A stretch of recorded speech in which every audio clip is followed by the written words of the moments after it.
Also new tonight at 11, on a day when we remember the life and legacy of Martin Luther King Jr., it's a time to both acknowledge progress along with setbacks in pursuit of racial equality.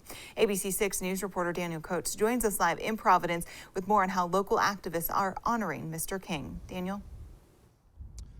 That's right, Tiffany. I spoke with two leaders of racial advocacy groups here in Rhode Island. They told me earlier this evening that days like today, Martin Luther King Day, it's a moment to stop and reflect and remember that the Ocean State still has a ways to go in meeting the dream of Martin Luther King.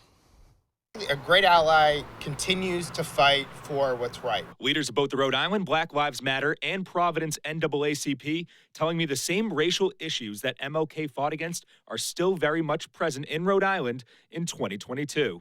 It's kind of like a placeholder to let me know that, things have been accomplished, but we have so much further to go.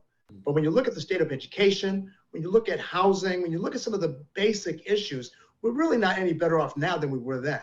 Over 50 years after MLK's death, the Providence branch of the NAACP and Black Lives Matter Rhode Island saying moving forward depends on bystanders' ability to speak up and have difficult, honest conversations about race in the U.S. It's either you're with us or you're not. If you're neutral, you're not with us. You've got to be more intentional, more proactive in terms of calling out racism, bigotry, discrimination in terms of employment, in terms of promotions. You got to call that out. You got to say, no, wait a minute, this is wrong. Both telling me Monday afternoon it is not enough to silently stand in the face of injustice. Systematic racism is real, and to pretend like it's not, to act as if it doesn't exist, is doing a disservice to everyone, including MLK, who fought for these issues. Being an ally, according to the two, means supporting diversification and representation in our nation. For too long in our General Assembly and our electoral politics in Rhode Island, we've just seen a lack of diversity in our politics. These are people that are doing amazing work, and that, Rhode Island needs to get behind in general if we want to live by what Martin Luther King stood for.